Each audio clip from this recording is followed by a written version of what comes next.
Shabbat Shalom, bienvenidos al nuevo estudio de nuestra comunidad Bnei Adonolam, ¿cierto? Nos pueden encontrar en nuestras redes sociales como Bnei Adonolam, o Keilat Bao, mejor, ¿cierto? En YouTube, en Instagram, en Facebook y en nuestra página web, keilatbao.cl. Así que en esta oportunidad hablando sobre la porción, la parashá Vayeshev. Vayeshev, ¿cierto? Continuando con la historia de Jacob, ahora pasando un poco a lo que fue la historia de sus hijos, que empezó un poco mal. Terminó bien quizás, pero empezó muy mal. Bueno, trágica, ¿no? La vida de nuestros patriarcas. A veces intentamos decir, bueno, fueron un ejemplo para nosotros, y lo decimos, pero un ejemplo de cosas que se hacen y a veces cosas que no se hacen. Un ejemplo en todo su esplendor, ¿no? De la palabra. Tanto hay cosas buenas como hubo cosas malas, difíciles, trágicas. Ahora, no es tan ajeno quizá a la vida de las familias, ¿no? Este tipo de cosas. Hablamos sobre nuestra allá. Jacob se había establecido en Canaán. Joseph tenía 17 años. Y Jacob le regaló, ¿cierto? Una Ketonet Pasim, un abrigo, una túnica de colores. Hay quien dice de rayas. Y pasa que Joseph le contó algunos sueños que tenía a sus hermanos. Bueno, esto trajo consecuencias trágicas, ¿no? Los hermanos de Yosef conspiraron para matar a Yosef, pero Reubén intervino y él sugirió arrojar a Yosef, ¿cierto?, a un pozo para ganar algo de tiempo, para que por lo menos no lo mataran directamente. Quizás él pensaba en rescatar a Yosef, porque después va y no lo encuentra. Bueno, después, ¿cierto?, durante la ausencia de Reubén, fue Yehudá el que sugirió vender, ¿cierto?, a Yosef como un esclavo en vez de matarlo. Y los hermanos se presentaron a Jacob después de haber hecho esto y haberlo vendido. Le mostraron, ¿cierto?, la túnica que le había regalado tan cariñosamente a su hijo Yosef, quien su padre Jacob, y nadie pudo consolarlo. No hubo forma de consolarlo. Luego, ¿cierto?, se encuentra la historia de Yehudá y Tamar, y al final, el primer hijo, ¿cierto?, Pérez, que tienen. Que también Pérez se dice que está, ¿cierto?, dentro de la línea del Mesías. Esta genealogía, ¿no? Bueno, más adelante, Potifar había comprado a Yosef y rápidamente lo reconocieron por sus habilidades que tenía, sobre todo de administrar, ¿cierto? Y era una persona íntegra. Por esto fue designado para administrar la casa de Potifar. ¿Qué pasó? Que la mujer de Potifar intentó seducir a Yosef, pero Yosef resistió ante esta seducción, ¿cierto? Que sufrió esta tentación y huyó de la presencia de, ¿cierto?, la esposa de Potifar. Pero ella, no conforme con esto, lo acusó, por lo cual él fue arrojado, ¿cierto?, nuevamente a un lugar profundo, al pozo, ¿cierto?, a una prisión, y pronto pasó, ¿cierto?, que ahí también reconocieron a Yosef como una persona íntegra, buena para administrar, y empezó a dirigir este lugar, esta prisión. Con este puesto que había ganado Yosef, entró en contacto con un ex mayordomo y panadero y un ex panadero, ¿cierto?, del rey. Interpretó con éxito algunos sueños que habían tenido y de hecho el mayordomo fue redesignado, ¿cierto?, nuevamente a su cargo. Yosef le pidió a él, ¿cierto?, que intercediera por él ante el faraón en alguna oportunidad. Ya a esta altura Yosef tenía 28 años y hasta aquí llega nuestra porción. Pocas palabras para tanta trágica vida, ¿no? Bueno, una vida muy trágica, una situación muy difícil. Esta es la porción de la semana, ni más ni menos. Estamos hablando de conspiraciones. Pero esta no es la conspiración del fin del mundo, la conspiración, no sé, de los extraterrestres, o que reptilianos, o la conspiración de quizás qué cosa, ¿no? Esta es la conspiración de los hijos de Jacob, es decir, los hijos de Israel, conspirando no contra un extranjero, no contra alguien de afuera, contra su propio hermano. Vendiendo a su propio hermano. O sea, estamos hablando de una porción trágica, ¿no? A nadie le daría honor, ¿cierto? Decir, esta es mi familia. A veces nos pasa, ¿no? Quizás es difícil para cualquiera que haya tenido situaciones difíciles decir, esta es mi familia, me siento orgulloso. Cuando pasan cosas tan trágicas, ¿no? Y aquí fue tan trágico, ¿no? Difícil decir, bueno, esta es mi familia, me siento orgulloso por ser parte de esta familia. Pero lo cierto es que esta es la familia. Y la familia es la familia. Y hay que pesar las cosas, hay que saber perdonar. Eso nos dice esta historia. Hay que saber, ¿cierto?, ceder. Y bueno, hay que entender que nuestras decisiones producen, ¿cierto?, unos vuelcos en la historia que no son reversibles. Aún así, Dios es capaz de cumplir sus propósitos para nuestra vida. Si esto no fuera así, la traición, quizás la deshonra, el odio, las envidias, llenarían este mundo y no acabaría nada en buen puerto, pero sabemos que aún así Dios cumple sus propósitos.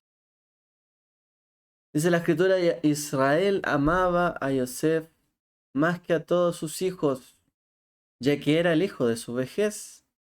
Y sus hermanos vieron que él era a quien su padre amaba más que a todos sus hermanos.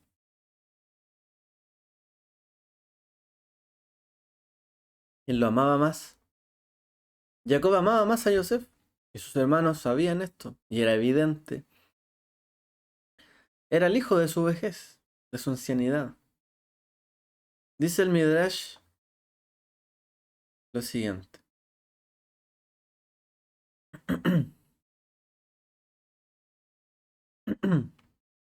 Perdón. Dice,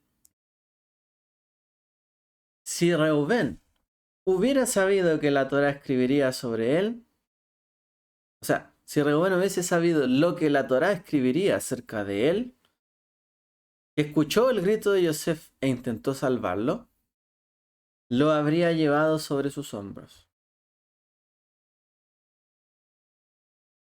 Si Aarón hubiera sabido que lo que la Torá escribiría sobre él, en cuanto vio a Moshe, se hubiese regocijado en su corazón. Y habría salido a su encuentro con instrumentos y danzas. Si vos o Boaz hubiera sabido lo que la Torá escribiría sobre él, que le dio a Ruth lo suficiente grano para que ella comiera y le sobrara, habría alimentado incluso a sus terneros y haberlos hecho engordar. En el pasado, dice este Midrash, el Naví escribía sobre la mitzvot de los hombres, sobre los mandamientos de los hombres. Y hoy día, ¿quién escribe? Dice el Midrash, Eliyahu y Mashiach. Y Hashem agrega su sello. Fin de la cita. Ya, este Midrash, es cierto, esta lección nos está diciendo que Reubén hubiese sabido lo que la Torá iba a escribir de él. En ese momento en que él pensó en salvarlo, lo hubiese tomado en sus brazos y se lo llevaba para salvarlo. Si Aarón hubiese sabido lo que la Torá describiría de él, En cuanto vino Moshe, ¿cierto? Con el mensaje del Eterno, hubiese salido a su encuentro con alegría y cánticos por todo lo que vendría, ¿no? Si vos o Boaz hubiese sabido lo que la Torah escribiría de él, hubiese alimentado incluso, dice, a los animales de Ruth, etc. Y dice, en el pasado el Naví escribía sobre mandamientos de hombres, sobre los mandamientos, sobre las acciones, sobre lo que la gente hacía o dejaba de hacer, o lo que la gente hizo en un momento que podría haber cambiado la historia, o lo que hicieron las personas cuya receptividad, ¿cierto?, ante lo que pasaba, hubiese cambiado quizás la historia, la hubiese mejorado, la hubiese empeorado, o quizás se hubiese dado cuenta que en ese momento hubiese hecho otra cosa, quizás hubiese sido un mejor destino, ¿no? Si no hubiese dicho tal cosa, si no hubiese hecho esto. Por eso dice, en el pasado el profeta escribía sobre la mitzvot de los hombres, los mandamientos, sus acciones, lo que tiene que ver con la relación de las personas. Y hoy día, ¿quién escribe? O sea, si nos ponemos en este lugar, ¿no? Y si la Torah escribiese algo de nosotros, y si supiéramos lo que la Torah escribiría acerca de nosotros, si supiéramos lo que se escribiría en los libros, ¿no? Sobre nuestra vida, sobre nuestras acciones. Si hubiésemos sabido, o si tenemos en conciencia de que nuestras acciones se escriben, o quedan, ¿cierto?, siempre recordadas, hubiésemos hecho algo diferente. Este Midrash estaba diciendo que en ese momento hubiesen sabido, quizás hubiesen hecho otra cosa. Hoy día dice el Midrash, escribe Eliyahu y el Mashiach, y el Eterno pone su sello. Aquí hubo un problema con las comunicaciones. Los hermanos de Yosef malinterpretaron todo. Cada cosa que pasó la malinterpretaron y pensaron en la peor posibilidad posible, valga la redundancia. Los celos los llevaron al odio, lo cual significó que lo miraron, ¿cierto?, con desdén, y vieron el mal donde no estaba previsto ver el mal. Vieron el mal donde no había mal. ¿Había cosas erróneas? Sí. ¿Pero qué pasó? Había envidia, celos, esto llevó al odio.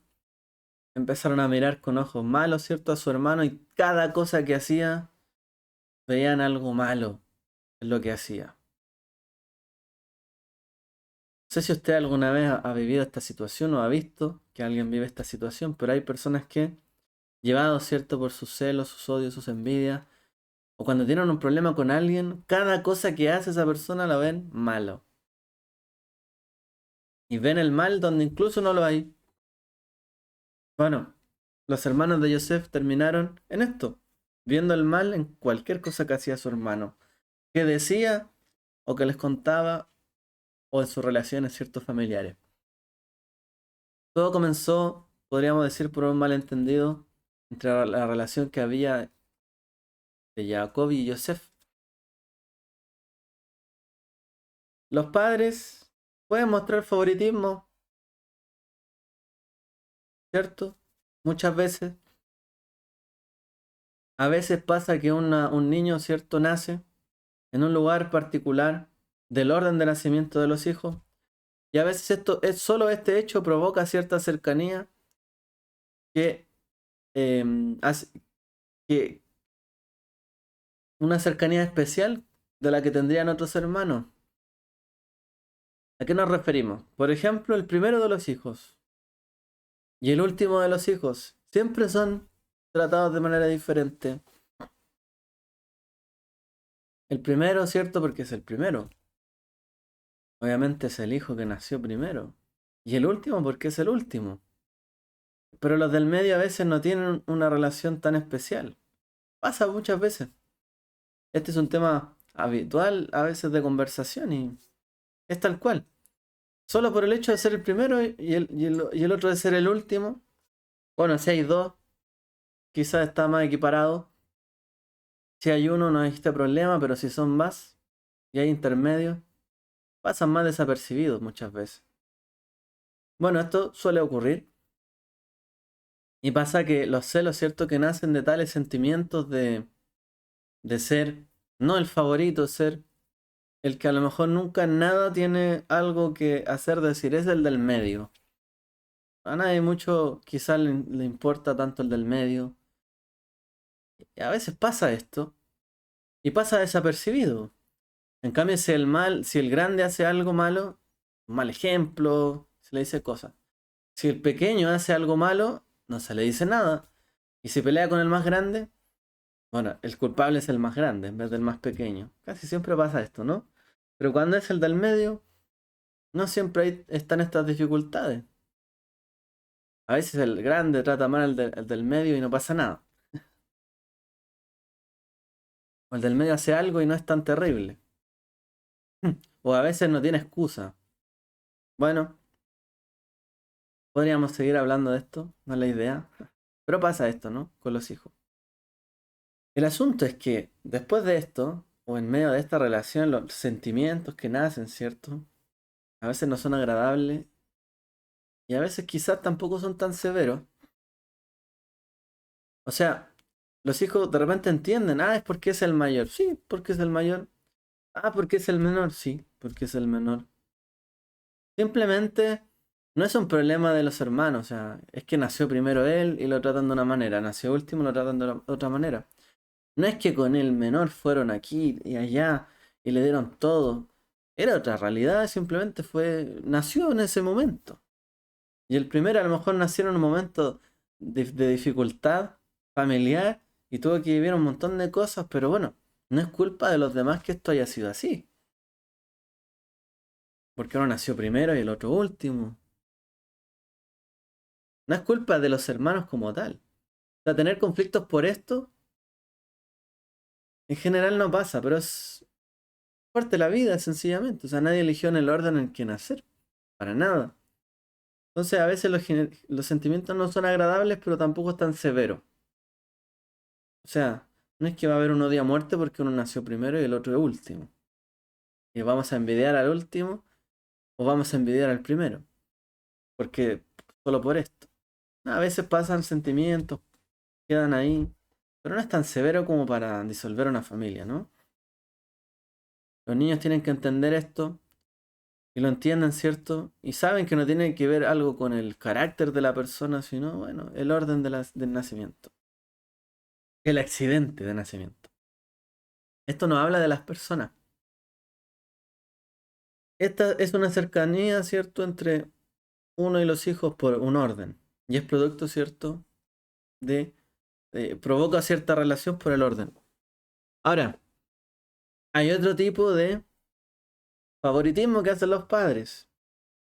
Y es que cuando se muestra una cercanía especial, cuando hay un talento, o porque son niños promesa, o tienen algún logro superior destacado al resto de sus hermanos. Cuando los padres muestran favoritismo por esto, puede ser un poco más complicado, ¿no? Y a esto se le llama elegir entre los hermanos, no entre los hijos. O sea, entre los hijos cada cual tiene su orden, por así decirlo. Ok, sí o sí uno es el mayor, el primogénito, el otro es el menor. Pero aquí se llama elegir entre los hermanos y darle cierto favoritismo. Los hermanos percibieron de hecho que Jacob reflejaba esto último. Mientras que en la mente de Jacob probablemente era lo primero. Porque era el hijo de su amada. Y era el primer hijo de su amada. No era quizás el mayor entre los hermanos, sencillamente era un hijo de la amada. De hecho que había muerto. Tenía un cariño cierto, digamos, de origen. No solo por lo que él era, sino de origen. Es como el accidente de uno nacer primero o último. Pero los hermanos percibieron lo segundo que hablamos. O sea, que en la mente de Jacob, él era, por así decirlo, el mejor, el primero de todos. Y como dice la Torá, Israel amaba más a Yosef, más que a todos sus hijos.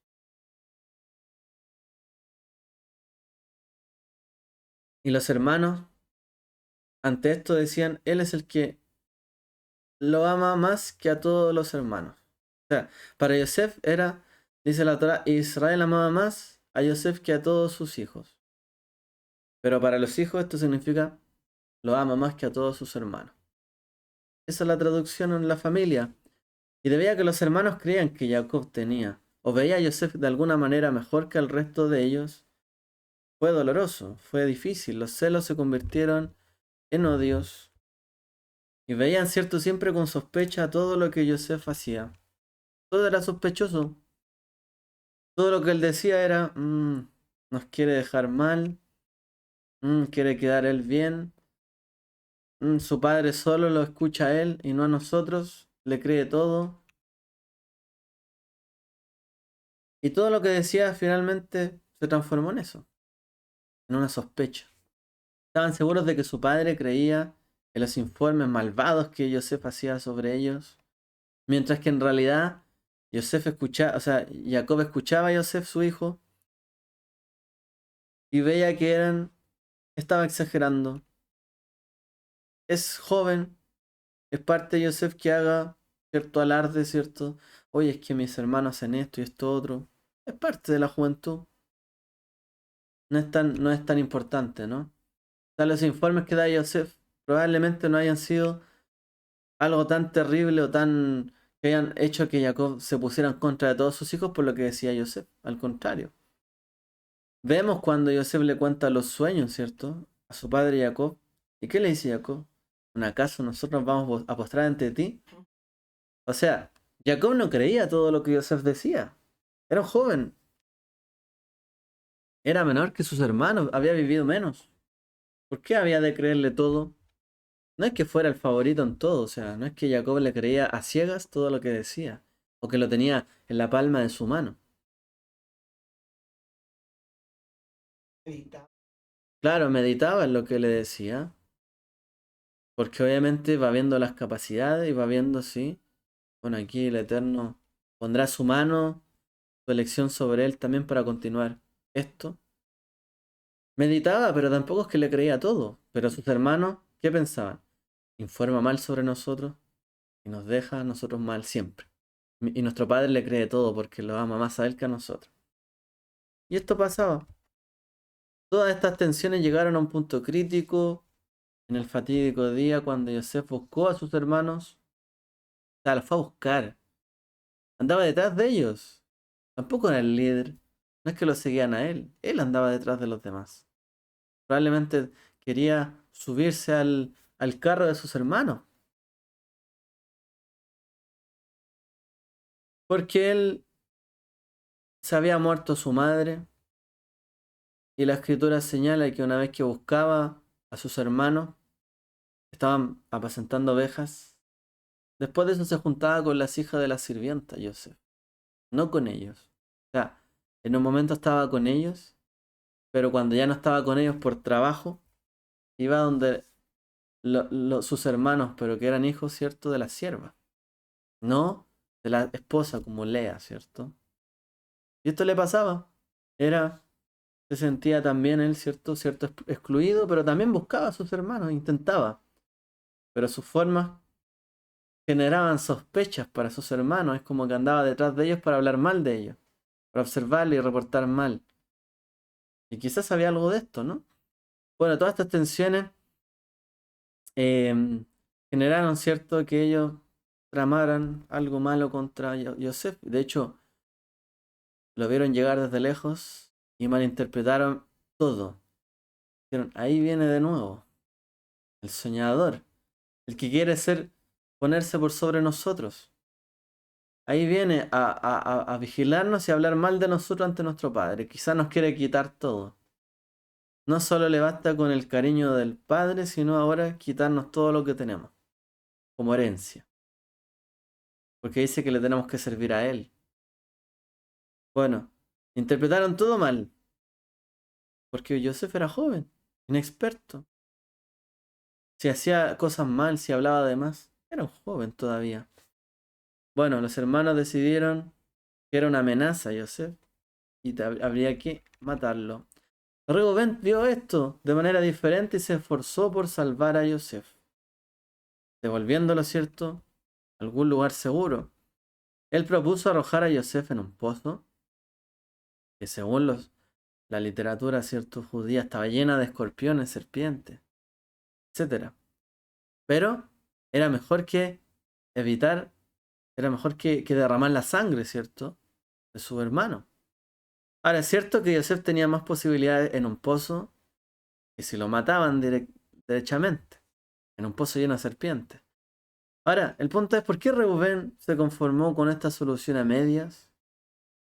Estaba convencido que Yosef representaba, perdón, si no estaba convencido de que Yosef representaba una amenaza para sus hermanos, para ellos, entonces ¿por qué no fue más lejos en protegerlo? Recordemos el Midrash del inicio. Si Reubén hubiese sabido lo que la Torá iba a escribir de él, lo hubiese tomado de los hombros y se lo lleva de allí. Pero no fue lo que hizo. ¿Qué hizo? Dijo, pero ¿para qué lo vamos a matar? Tirémoslo a un pozo lleno de insectos y reptiles. ¿Por qué? Pensó en dejarlo ahí en vez de librarlo totalmente de todo. Porque creía en algún sentido que tenía culpa. O que de verdad era cierto lo que se hablaba de él. No estaba tan convencido de que él no fuera una amenaza.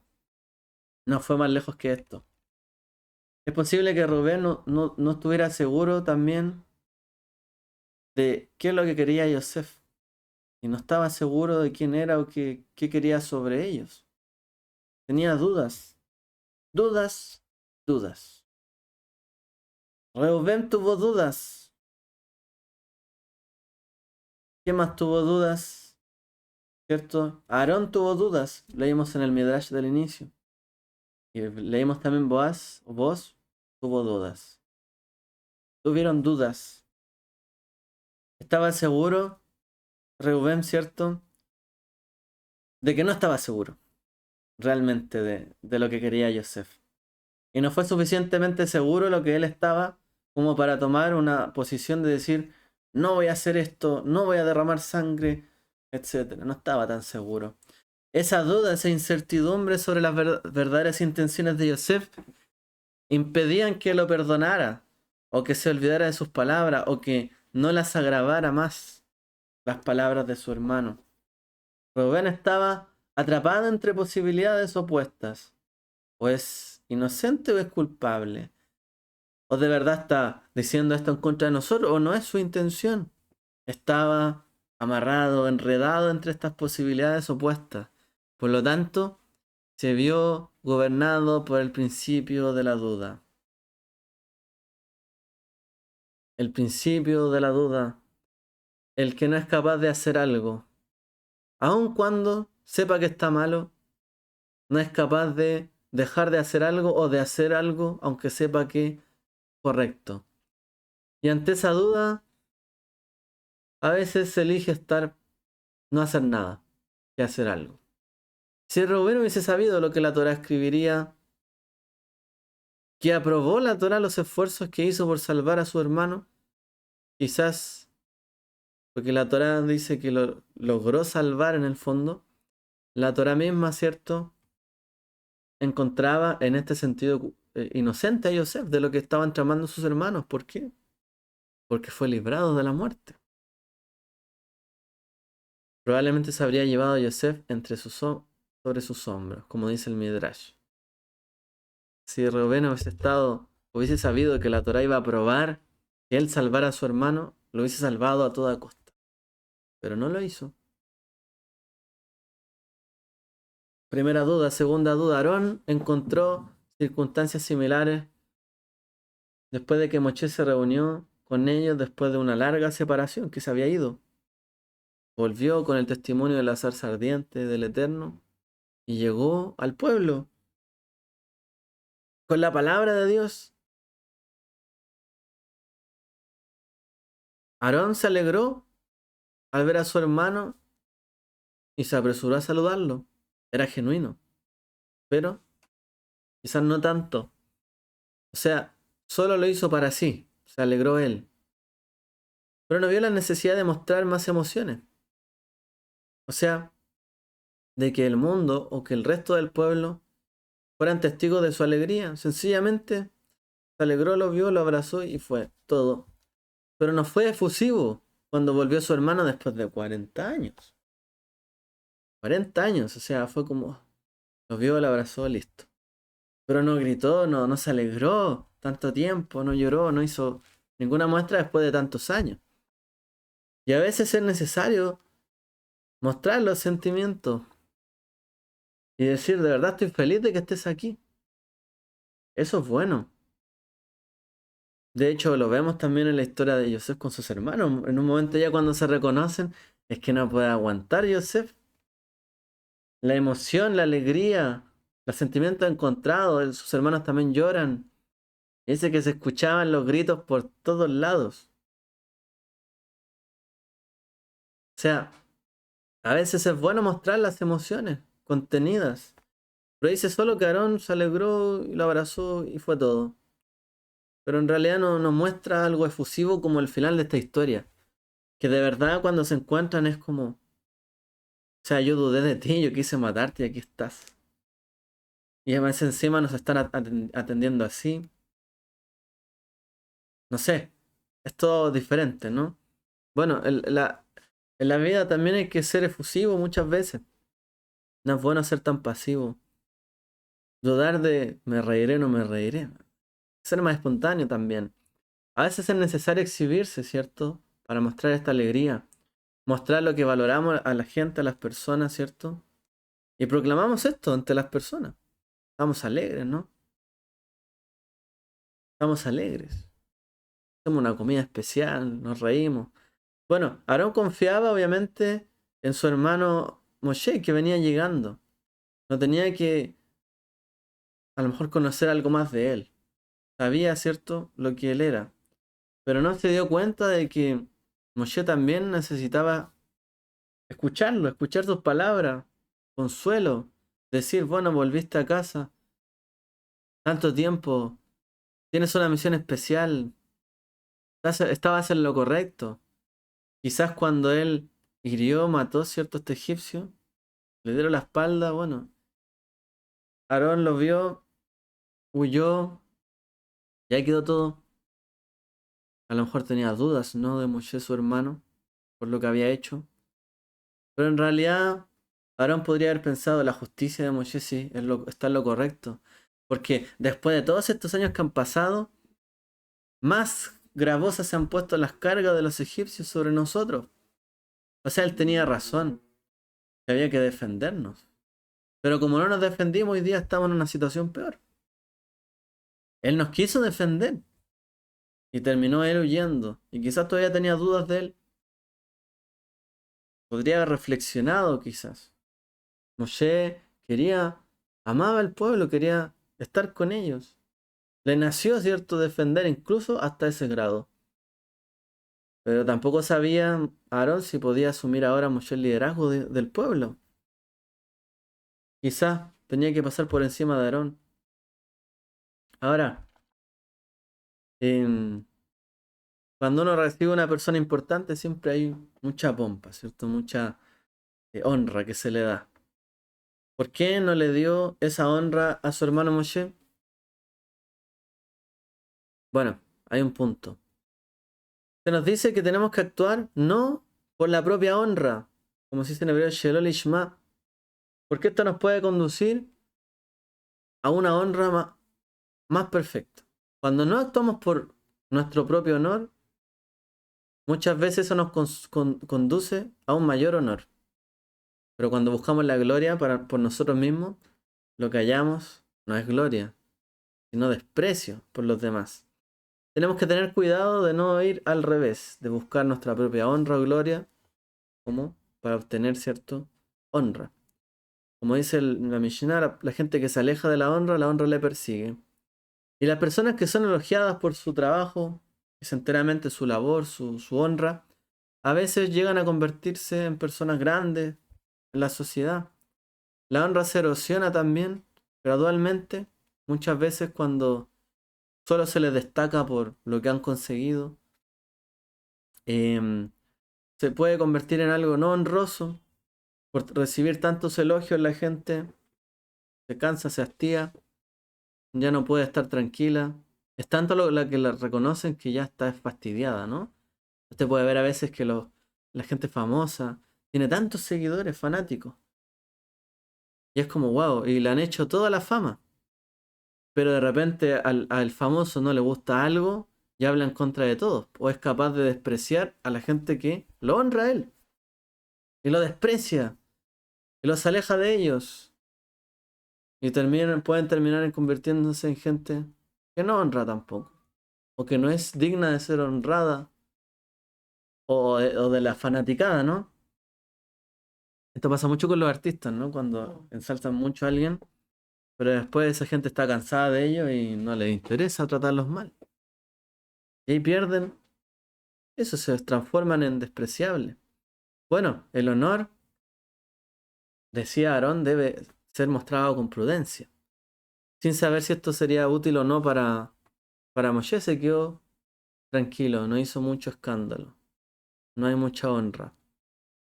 Pero si hubiese podido resolver la duda de que la Torá iba a registrar esa reunión que tuvieron entre los dos, quizás hubiese gritado con más entusiasmo cuando vino Moshe, porque después de eso el pueblo pudo salir.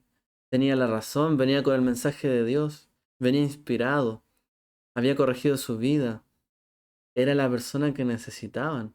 Lo hubiesen recibido con cánticos y loores a Moshe.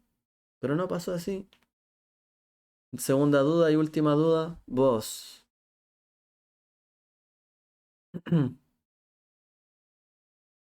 ¿Cierto? Ruth hizo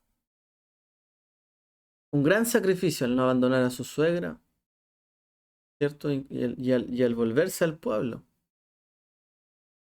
Y esto provocó que Boaz, ¿cierto? Vos quedara tan impresionado como para darle un trato especial en el campo donde ella estaba recogiendo, ¿cierto?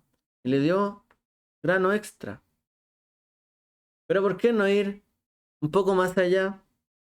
Ya haberla sentado quizás a disfrutar una rica comida, satisfacer las necesidades de Ruth y Noemí. ¿Qué habría de malo en mostrar un acto un poco más de bondad por los actos que él vio que ella hacía? O sea, es una mujer bondadosa. Pues también merece recibir bondad, honra. Es una mujer que de verdad vale la pena. ¿Por qué no demostrar un poco más? Boaz se enfrentó a una situación similar, actuó con emoción, por ejemplo, muy grande cuando llegó, ¿cierto? O Dios le dio la bienvenida a a la persona, ¿cierto? Que venía de Moab, apreciado por Ruth, pero también podría haber hecho algo más. Bueno, con el tiempo, obviamente, aquí hubo una relación, ¿cierto? Es que avanzó. Él decidió también tomar el camino de la pasividad porque él tenía un problema, ¿no? Bueno, si él la tomaba, había conflictos familiares, conflictos de él tenía que hacerse responsable, ¿no? De redimir a ella, a su familia y un montón de cosas. Y no fue una decisión así espontánea de un momento para otro. Fue algo pasivo, ¿no? Ahora nosotros nos enfrentamos a muchas más preguntas en el día de hoy que a veces no tienen una clara respuesta. Y a veces, ¿cierto? Nos enfrentamos a muchas circunstancias donde hay mucha duda, ¿no? ¿Qué pasa hoy día? ¿Qué hacemos? ¿Qué no hacemos? Hoy día hay una sola manera de identificar, digámoslo así, qué enfoque debemos tomar, qué ideología, por quién votar, a quién seguir, cuando muchas veces hay tantas elecciones en este mundo. O sea, hoy día estamos en un mundo de tantas elecciones donde también hay muchas dudas. ¿Qué elección tomo? ¿Qué va a decir? ¿Qué escribiría la Torá de mí cuando tomo una elección? Dice el Midrash, Eliyahu y Mashiach toman la determinación. En el tiempo pasado escribían los profetas, las mitzvot. Y hoy día, ¿quién la escribe? Dice Eliyahu y el Mashiach. ¿Qué sentido? Vemos el efecto de nuestras decisiones y acciones en el desarrollo de la historia, de nuestra vida. Ahora, ¿por qué cita a Eliyahu y al Mashiach que escriben hoy? Porque la pregunta será, ¿qué persona hizo una buena contribución?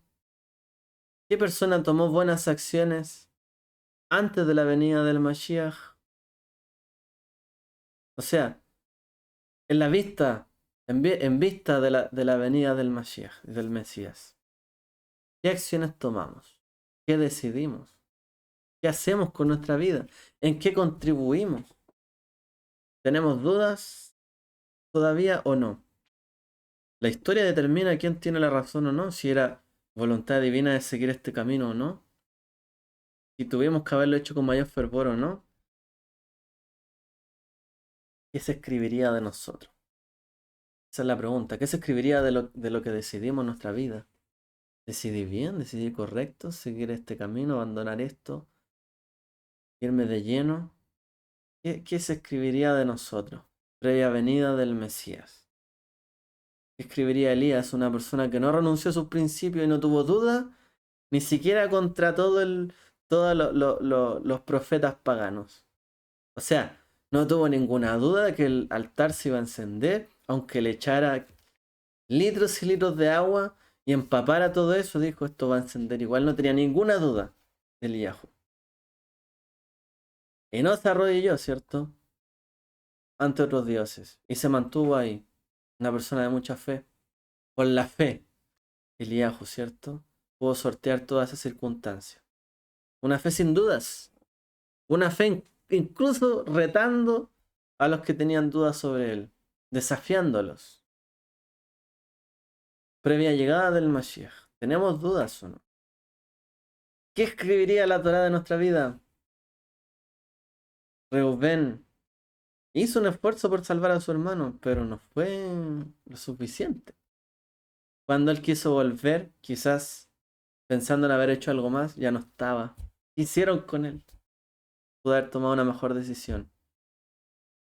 No la tomó. Tenemos que reconocer, ¿cierto?, que cuando se nos abre un camino, también el Eterno va a poner un sello en las decisiones que determinamos. Él va a poner un sello. Si usted decidió este camino, va a poner un sello. Si decidió este otro, lo va a poner.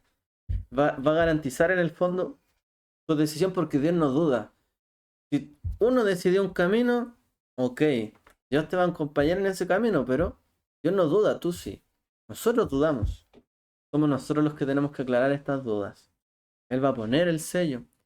Algunas decisiones en nuestra vida deberían hacernos preguntar qué haría, qué escribiría la Torá de nosotros. Si hubiese sabido uno que en ese momento iba a pasar eso, ¿qué hubiésemos hecho?